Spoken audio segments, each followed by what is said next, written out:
Hello. Hello. Are you alive? Come on.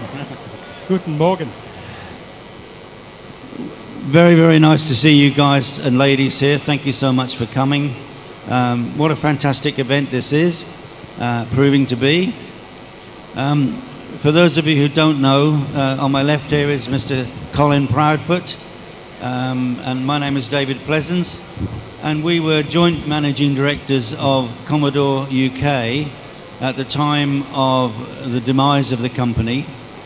And basically what we're going to do today is we're going to invite you to ask us questions, but before we do that, we're going to give you an overview of the role that Colin's played, the role that I've played, and then we're going to tell you a little bit about the failed management buyout attempt, and then we'll open up the floor to you guys to give us some questions, anything you want to ask us. Does that work for you?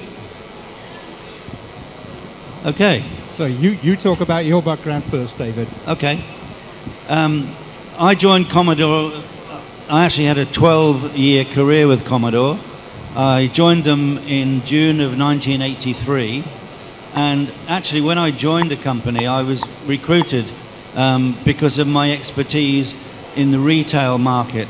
I had a very good understanding of how retail works, shops and so on and so forth, and I was recruited then to sell what were the Commodore pets into the retail market.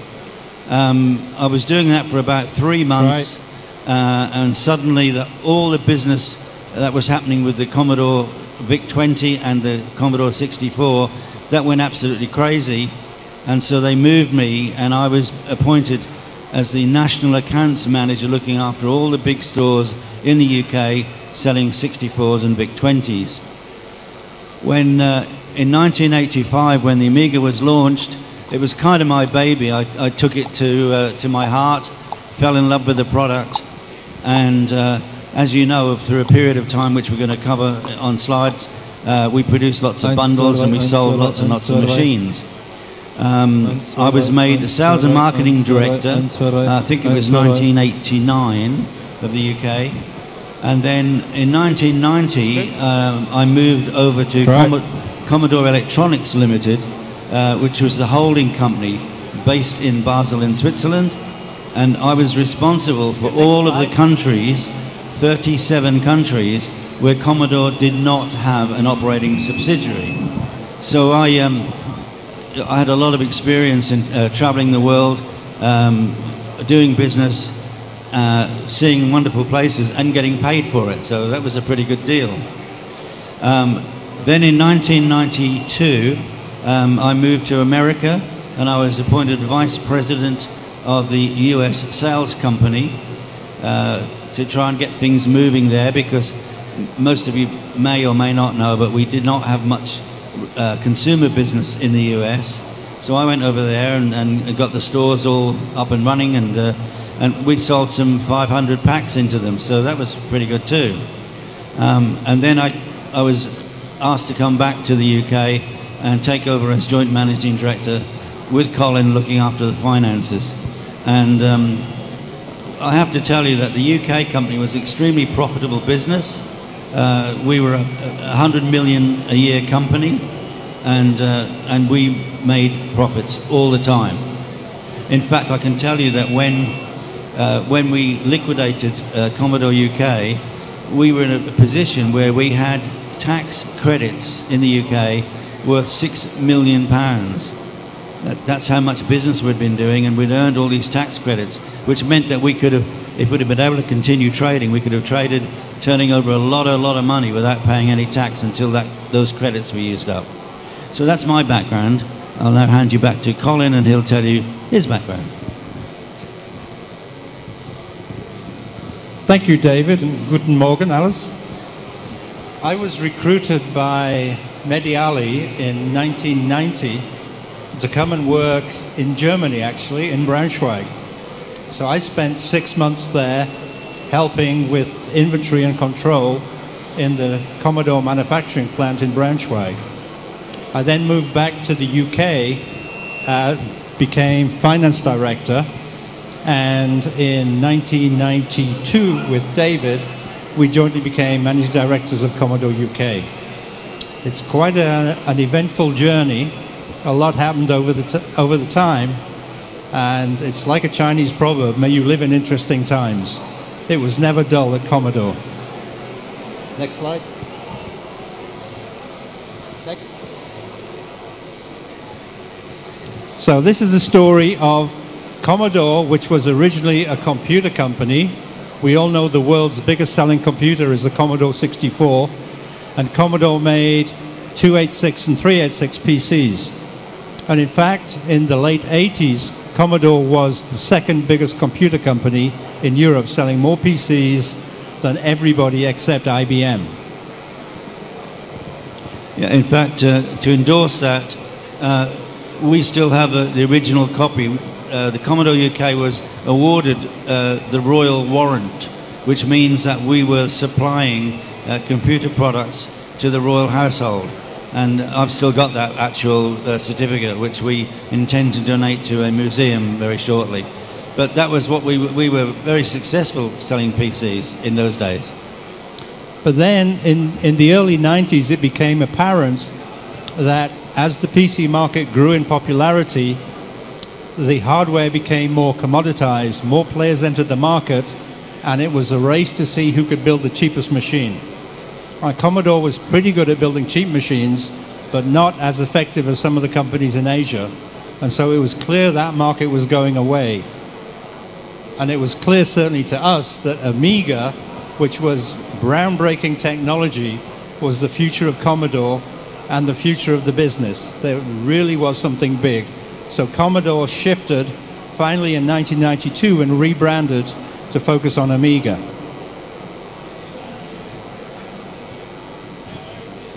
So on a side note, while we have Chelsea here and my Cup Final shirt, one of the factors, I told this story in the US, one of the factors about sponsoring a big football team is if they're successful and win, you pay them big bonuses.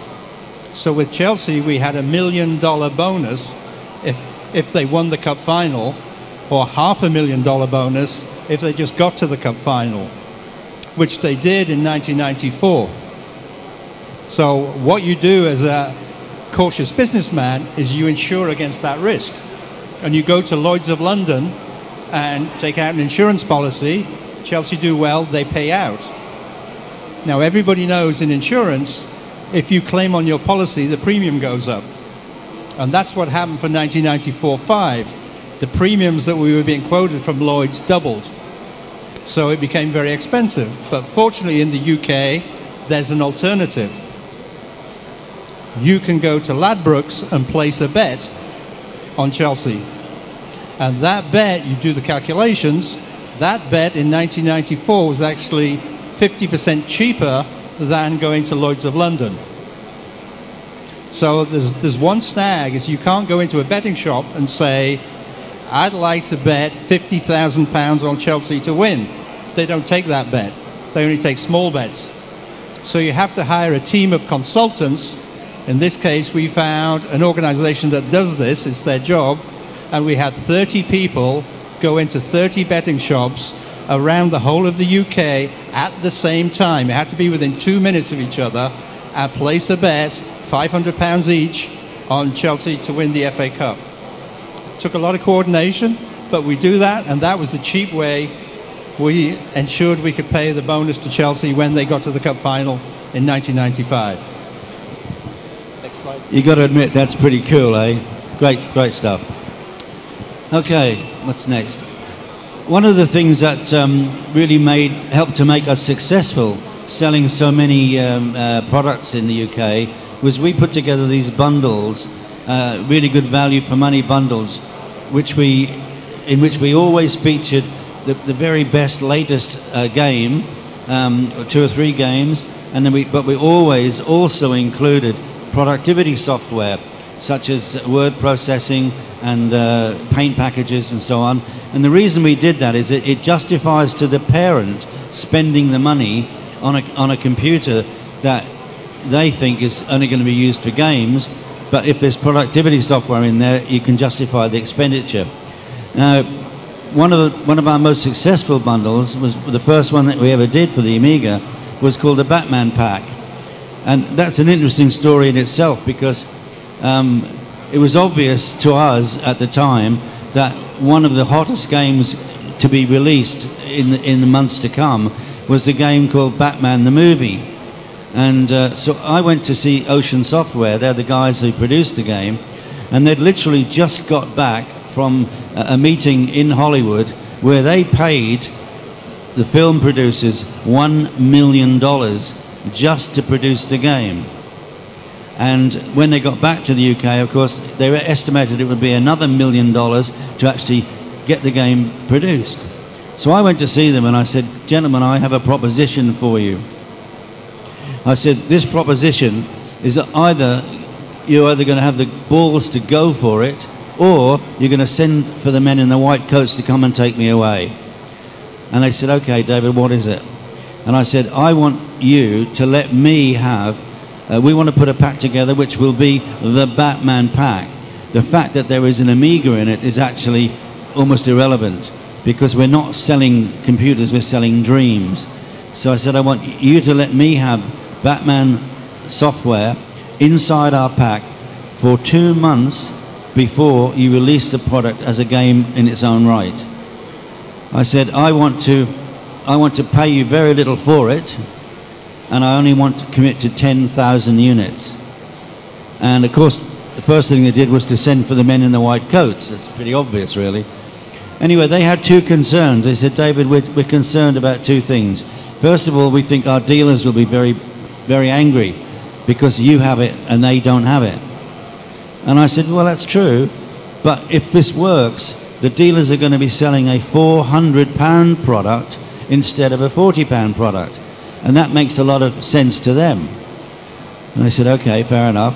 And then they said, we're also concerned because we've done all of our numbers and we know we've got to sell a certain amount of units to get our money back, even just to get our money back without even making a profit. And we're afraid that this will actually impede our sales figures.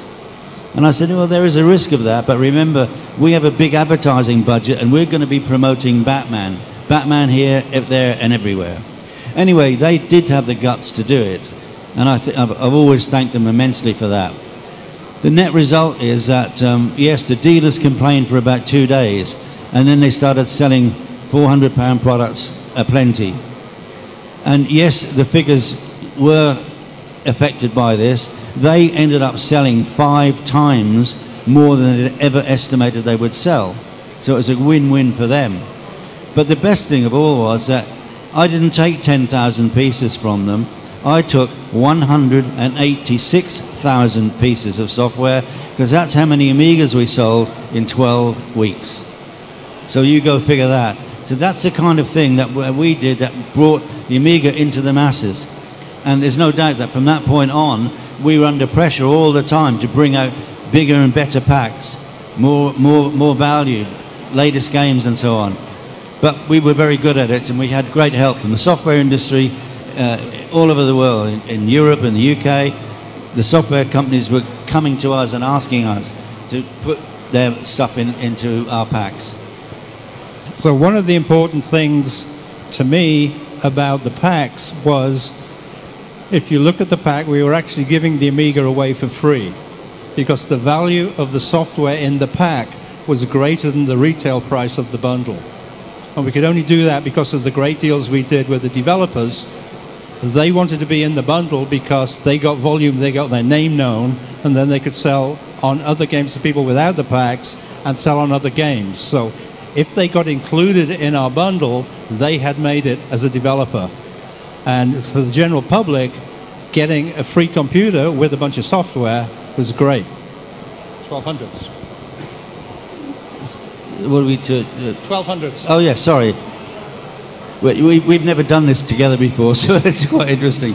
Yeah, so then we talk about the 1200, which, of course, as we all know, was an incredible machine, considerably better graphics and all those things. And we did the same thing. As you can see, we did all these bundles with the 1200. and the success was immense. It really, really was. It was a great product. So this is an example of the fully bundled pack with everything you need, as David said, both for educational purposes for your kids as well as their entertainment.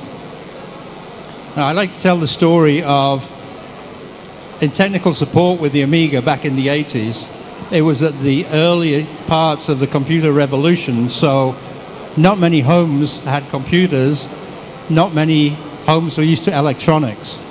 So when people used to call through the technical support line and say, I have a problem with my Amiga, our technical guys would say, are you the user? And they generally say, no. So we'd say, could you put the user on the phone, please? And they'd say, but he's 8. And our guys would say, yes, we know, that's fine. And the 8-year-olds always knew more than their parents about how to work the Amiga and what the problems were. So our guys always talked to the users. Next.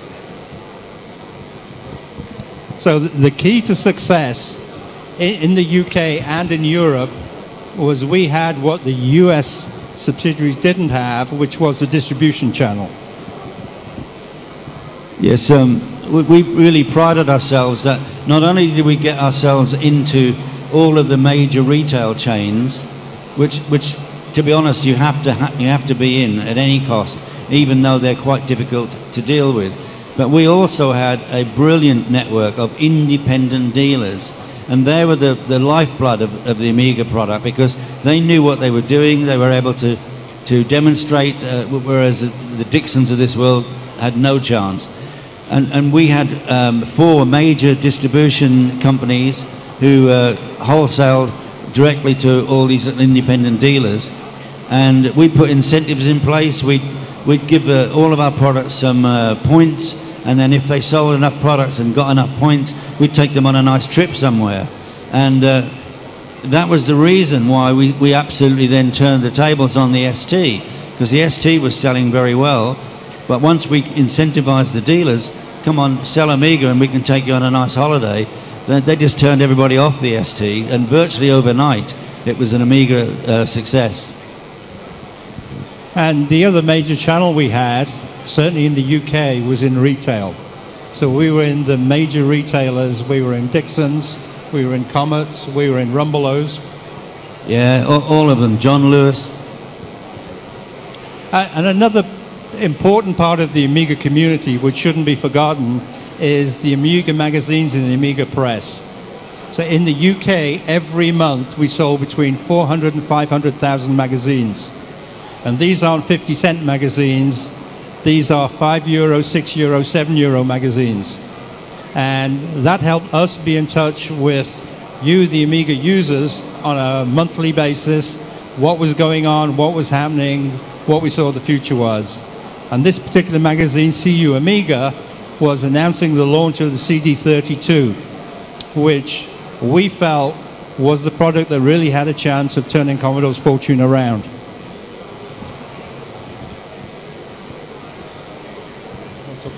Now the CD32, just to put things into perspective, because of the ill fortunes financially of Commodore International, we had to bring the release of the CD32 forward several months, even though we had already had machines in most of the major software companies for them to develop brand new products. Because we ended up having to release the CD32 earlier than had been planned, a lot of that software was not ready at launch.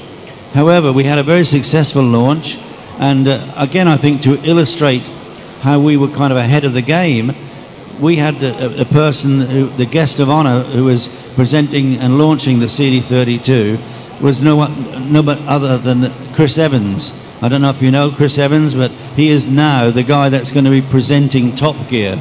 And so we had him launch the CD32 for us. And I must tell you a funny story about that. About 2 weeks before we were due to launch the CD32, which we did at the Science Museum in London, Tom Kalinske, who was then the worldwide president of Sega, he had an interview in a magazine, And they said to him, what about 32-bit games machines? And he said, quote, nobody's got 32-bit machines. If anybody could do it, it would be Sega, and we're not doing it. It can't be done. Okay, I've been told that we've got that coming up. So, but anyway, the thing is that what we did is we called all of the dealers, all of the software houses in to launch the machine, and we had a voiceover of him saying that, and then we said, well, it's here, and it's going to be in the shops in the next 2 weeks. Really good. So I was asked this question again in America, is, have you ever played Dangerous Streets? And I said, personally, I haven't. They said, it's a terrible game. Why was that in the pack? Was it the best there was? And David's pointed out, it was released earlier than we expected, so the games we had were all ports, not designed for the CD32. Those games came later.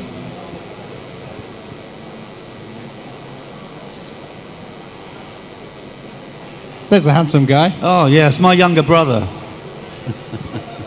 So we genuinely believed that the market was ready for the CD32. We'd had the CD-TV, and Philips had the CDI out for a couple of years, and people were getting used to the concept of videos in gaming and discs. Remember, this was before DVD. DVD was 2 years later. So the MPEG-1 standards were just being solidified, and CD32 was MPEG-1 compatible, which was leading edge at the time. And had we been able to get the volume in supply, we think they would have taken off. Yeah, the sales actually were better than expected, but because of the situation that we were in, where the product was being manufactured in the Philippines, the lead time to get the product from the Philippines to the Europe market was just so long. We just couldn't do anything about that. And obviously we didn't make as many sales as we could have done. We did sell out, which is a good thing, but we didn't sell as many as we wanted to because we just didn't get the supply. So as David was saying, at that time our major competition was Sega, who didn't believe that 32-bit was anywhere near the market until we launched the CD32. But they had an ad campaign which the tagline was, to be this good will take ages, and then they turn it round and it becomes Sega. So we had a play on that.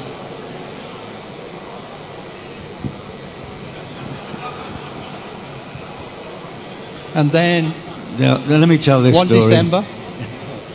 What happened was I got a phone call from a guy, and he said, David, you don't remember me, but we did some business a couple of years back. He said, we sell these big boarding poster sites, big sites. He said, and have I got a deal for you? He said, we've got 3 major sites in London that somebody committed to. They paid 50% deposit, and now they've pulled out. He said, and I can offer them to you for the half price because I've already got the first half. And one of those sites is right outside Sega's head office. Well, that was too good to turn down, so have a look at this. There's the Sega head office, as you can see, and there's our sign. Let's just say they weren't very happy.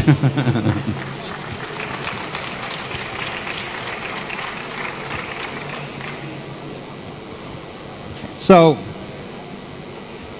we keep being asked, what happened to Commodore? How could a company with fantastic technology like the Amiga technology possibly get it wrong? And there's lots of answers for that, but my particular answer is in these 4 areas. Next. Lack of focus. Commodore had been a business computer company, very successful with C64s, very successful with PCs for a while, struggling to keep up with that marketplace. That's a completely different business from the Amiga business, which is a games business.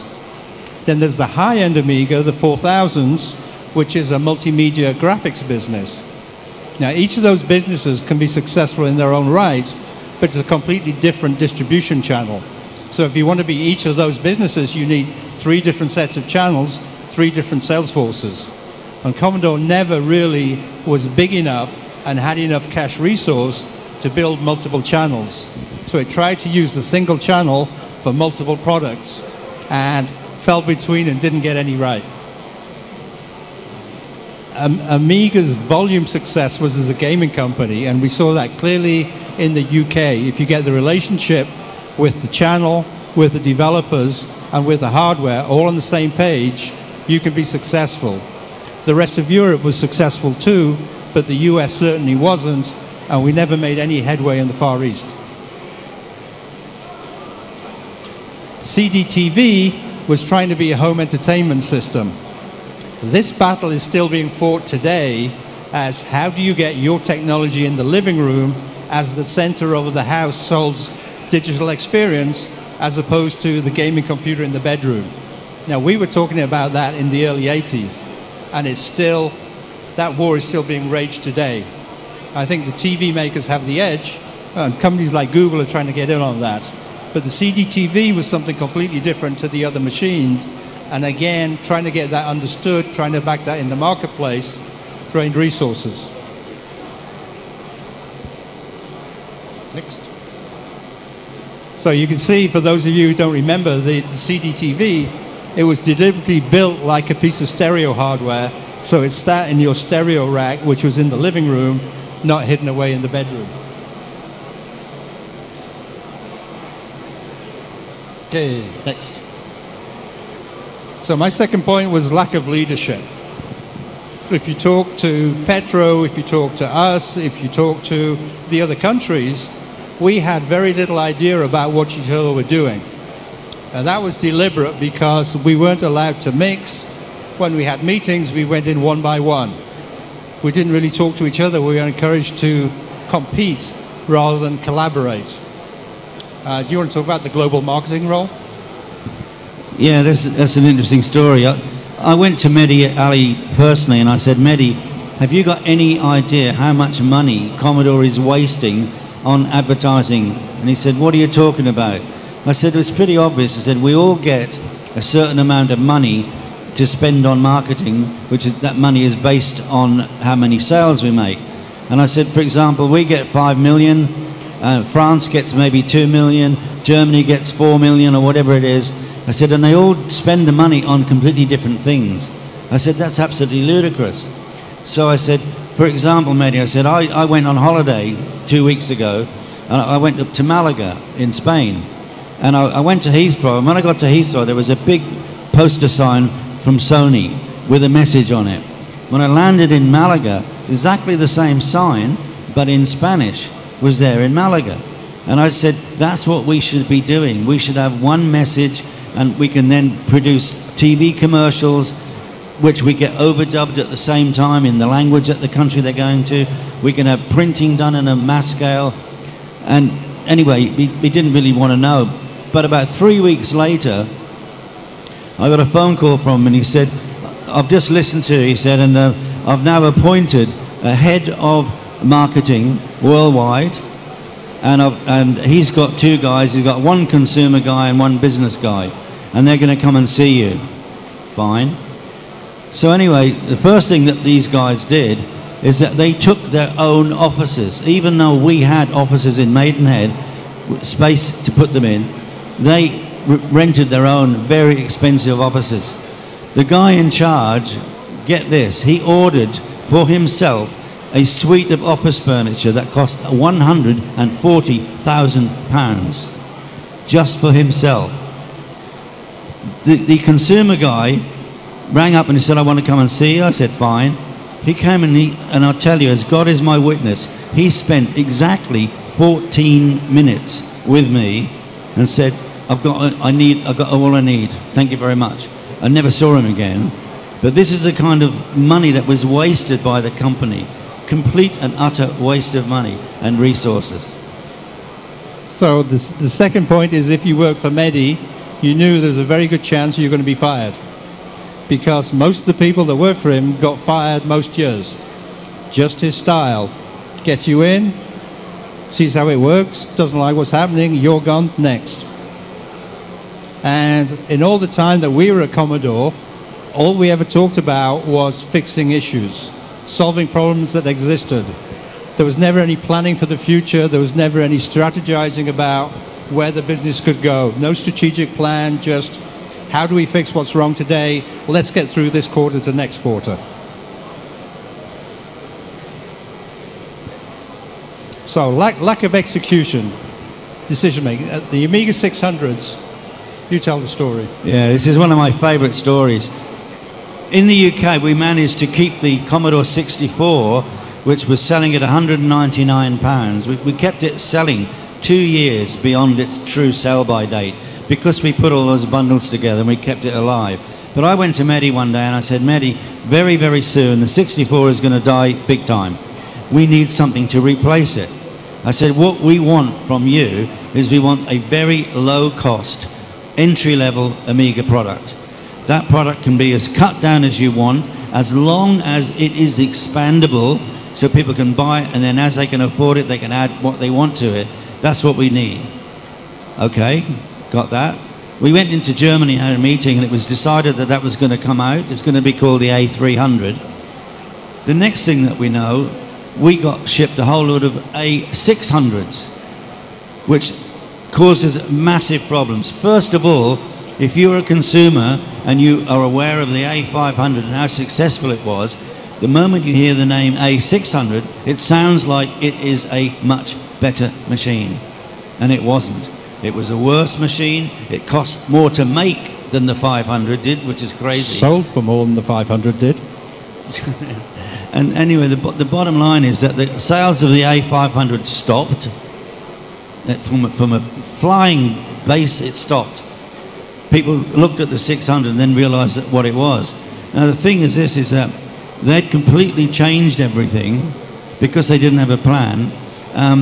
And if you looked at the motherboards of all the first several thousand A600s, they've all got A300 on them. That's what we wanted. It was a low-cost, entry-level Amiga, and we got a lemon. So the A600 was a disaster in the marketplace, and we're heading for Christmas. So, despite our protests, the A1200 was announced in October.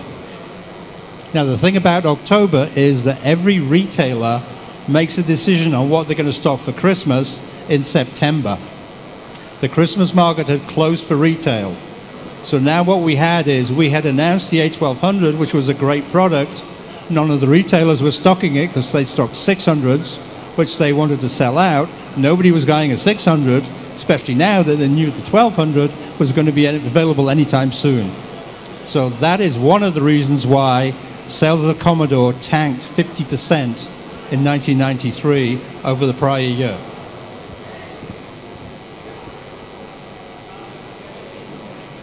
So we talked about the CD32. We had no custom apps that actually did what the CD32 could do and develop its capabilities, and we didn't have supply either. We talked about the PC market. Commodore wasted a lot of money trying to re-engineer PCs to make them cost compatible in the 286 and 386 years. And then there's the story of the Philippines manufacturing plant. In 1991, Commodore decided, in its wisdom, that Hong Kong, because the Chinese were going to take it over in 95 from the British, was an unstable environment. So they announced to the world that we would be relocating manufacturing to the Philippines. What happened then was that the next day, none of the management in the Hong Kong plant showed up for work. They'd all gone and got different jobs. So manufacturing in Hong Kong slowed right down. Meanwhile, in the Philippines, remember in 1992, the site we picked for the plant was in the fallout zone of the lava from the volcano. So the introduction of the Philippines plant was 6 months late.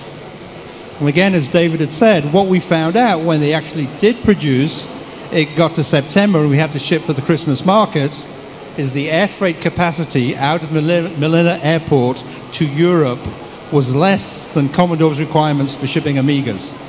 We could not get air freight out of the Philippines.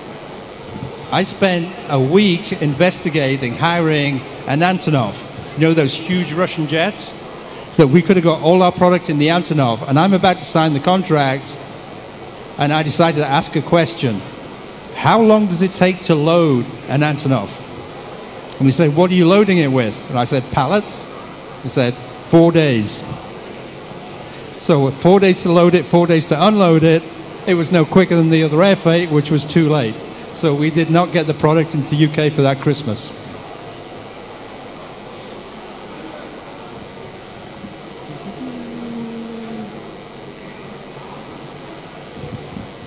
So that just shows the switch over from Commodore, the computer company, to Commodore Amiga, and Amiga, the games company. Next. And a little bit of history. This is the UK home market in 1994, showing the total number of PCs that the marketplace believed were going into homes.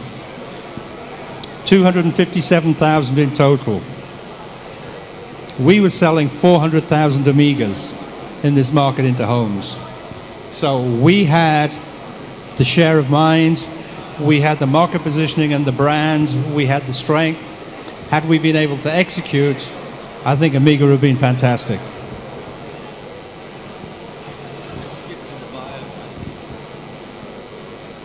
So here's another Amiga magazine, Amiga Pro. And this one is talking about the rumors that were going around in late 1994, which was that we were bidding for Commodore. And this is the actual business plan that we used to raise $50 million to buy the assets of Commodore.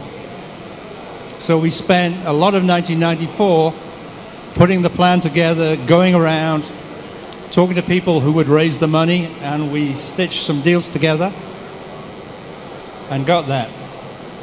Next one.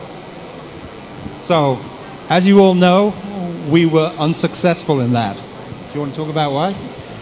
Yeah, I think it deserves an explanation, because the truth of the matter is that we were actually cheated out of bidding for the worldwide assets of Commodore. What happened was that we had worked with a company called Coopers & Lybrand, who are specialist accountants, and they have a pool of investors that are always looking for opportunities. And working with them, they looked at the business plan that we'd produced and they loved it. And they got in some high wealth individual investors who between them raised $25 million. Now I think it's important that you guys understand that we estimated we needed $50 million. And why did we need 50 million? Because we guessed that the assets were going to cost us up to 15 million, and we were quite close with that. But what nobody else had actually accounted for, we did, was that we knew we would not get credit. Every single supplier to Commodore had been left with big debts. There's no way that they were going to supply us with credit terms. So we knew we had to fund buying and fund the whole business for about 7 months. So we knew we needed $50 million. Suddenly one day we got approached by a Chinese manufacturing company. That manufacturing company were called New Star Electronics. They had, up to that point in time, for years they had been ripping off Sega and Nintendo games machines and selling them into China. But they wanted to get legal, they wanted to get legitimate. So they approached us, and the idea was that they were going to put in the other 25 million, and they would have been our manufacturing source, which would have been really good for us to have a partner in our business who was actually manufacturing for us. Anyway, what happened was that 3 days, or 2 days I think it was, prior to the auction of the assets, the Chinese pulled out. They said, we're not going to go with you. We subsequently found out that they'd been got at by a certain German company, no names mentioned, who'd said to them, don't put your 25 million in. If you come in with us, you don't have to put any money in. When we buy it, you can have the rights to build for no money. Which of course, as soon as ESCOM got the rights, bought the assets, they dumped the Chinese as well. So we were cheated out of it because they'd been promised something that was never to be delivered. And we all know that, because let's be honest about it, ESCOM's intentions were never to support the Amiga. All they wanted was a PC business. They wanted CBM on their PC labels. So that's what happened to us at our management buyout. We were devastated. We should mention that today is actually the first time that David and I have made a joint presentation since we were presenting Amiga to potential investors in 1995.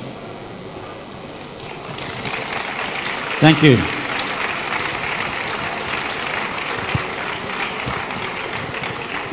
So we all know that ESCOM bought Amiga, bought the Amiga rights.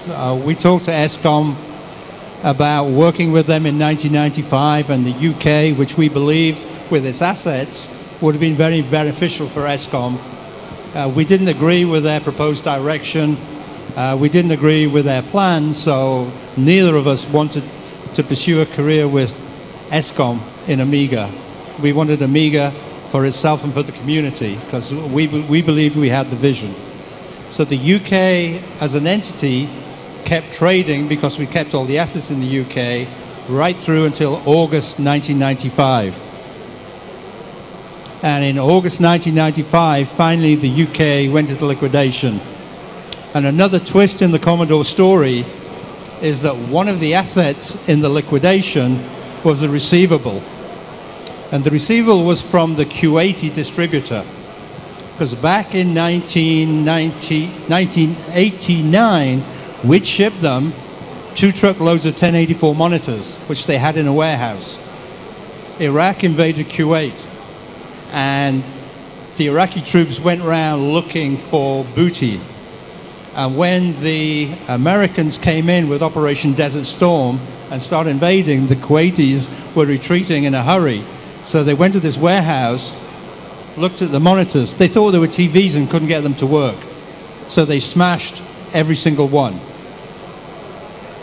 We go to the Kuwaiti distributor and say, yes, we can ship you some more, but you've got to pay for the monitors you had.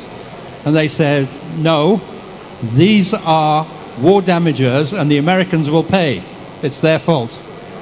The Americans never paid for the monitors, but the UK liquidators in 1996 actually got the Kuwaitis to pay up by successfully having a lawsuit in Kuwait.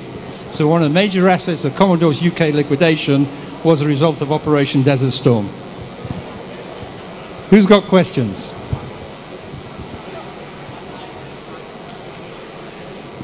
Some of you must have some questions, surely. Like, what were you thinking? No. Sorry. What was in our vision? Okay.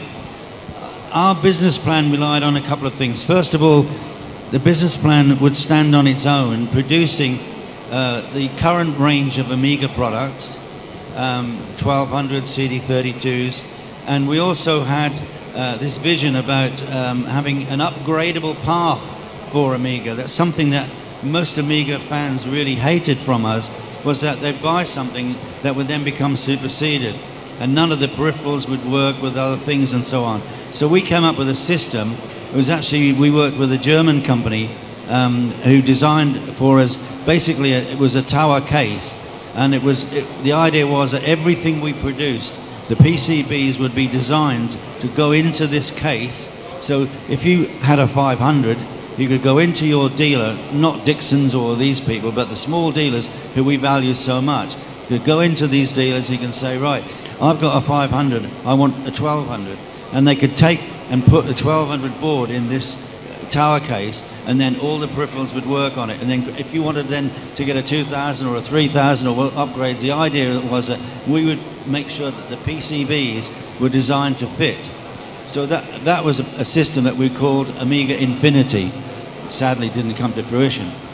The business plan itself stood up on its own merits, on the terms that we had worked out, the staff levels that we needed, the machines that we needed, the profit that we'd make on them. But in addition to that, which was never part of the business plan in terms of its being counted and validated, was that we had a vision of what we wanted to do with all the assets of Commodore. So, for example, at the auction, Dell was there, Gateway was there, Samsung was there. They were all interested in the Commodore brand. We wanted to focus on the manufacturing business of the Amiga technology, develop that, so we could license the Commodore brand, because there were plenty of players out there who still wanted to be in the PC market. And Commodore was one of the world's largest computer brands still at that time.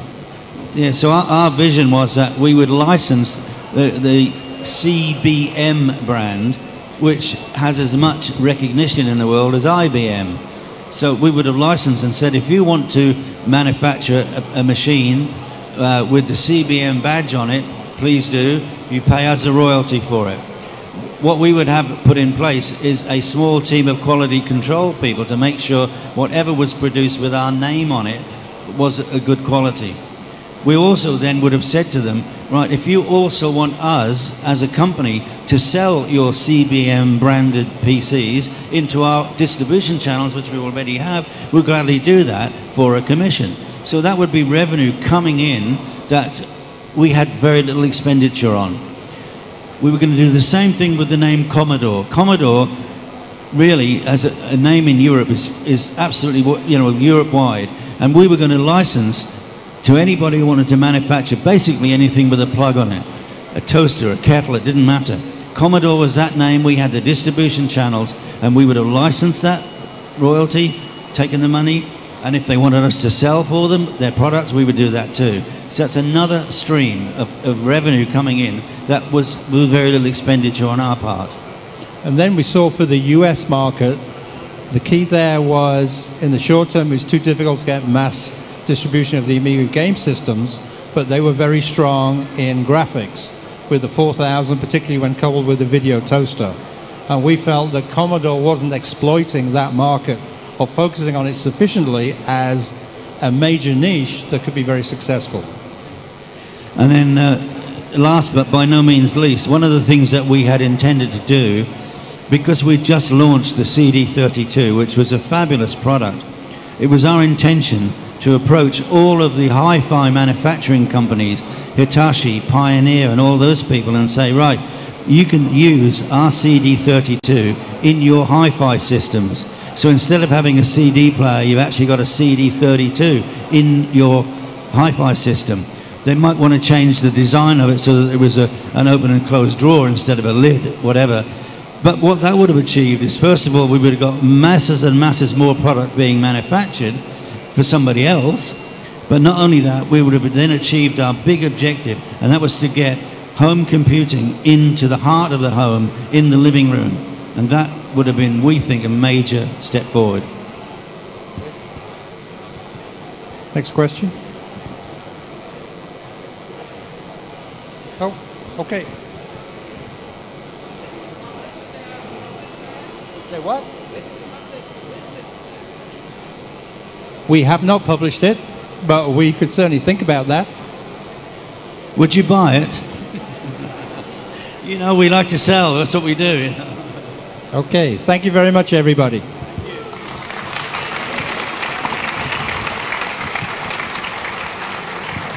Step.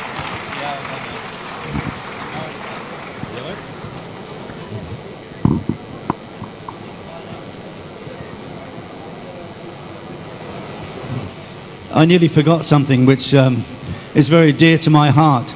Some of you might remember that 20 years ago, to celebrate the 10th anniversary of Amiga, I and my colleagues, using an Amiga 4000 in our studio, we produced an album of music, CD of music, with 14 tracks on it, all about celebration of 10 years of the Amiga. Now, I found recently, I had some of these left. I've got about 35 of them, I think. If you want one, they're €5 each, and I'll sign it for you, which will mean they'll probably be worth €2 each. But if you'd like that, please come and find me. I'm very pleased to supply you with them. It's good stuff, trust me.